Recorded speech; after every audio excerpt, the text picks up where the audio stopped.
ইউক্রেনের একটি ঘাঁটি ও ফায়ারিং পজিশন ধ্বংস করার দাবি করেছে রাশিয়া। রাশিয়ার প্রতিরক্ষা মন্ত্রণালয় জানিয়েছে, একটি grad multiple launch rocket system ইউক্রেনের একটি ঘাঁটি ও ফায়ারিং পজিশন ধ্বংস করেছে, যা দোনেৎস্কে পিপলস রিপাবলিক এলাকায় অবস্থিত। মন্ত্রণালয়ের প্রকাশিত ফুটেজে দেখা যায়, রাশিয়ার সেন্টার গ্রুপ অব ফোর্সেসের সদস্যরা ক্রাসনো আর্মেস্ক দিকের লক্ষ্যবস্তুতে গ্র্যাড রকেট নিক্ষেপ করছেন।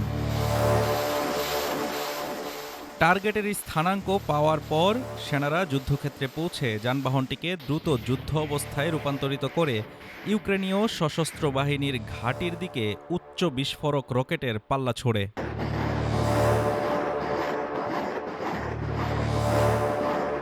মন্ত্রণালয়ের দাবি অনুযায়ী এটি আর্টিলারি হামলা রুশ আক্রমণকারী ইউনিটগুলোর অগ্রযাত্রায় সহায়তা করেছে এবং ইউক্রেনীয় বাহিনীর মূল ফায়ারিং পয়েন্টগুলো ধ্বংস করেছে।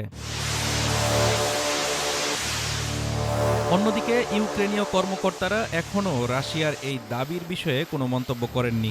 তবে ইউক্রেনের সশস্ত্র বাহিনীর জেনারেল স্টাফ জানিয়েছে, তারা রবিবার একই এলাকায় রুশ বাহিনীর ৭৩টি আক্রমণ প্রতিহত করেছে। ২০২২ সালের ফেব্রুয়ারির শেষ দিকে রাশিয়া ইউক্রেনে সামরিক অভিযান শুরু করে।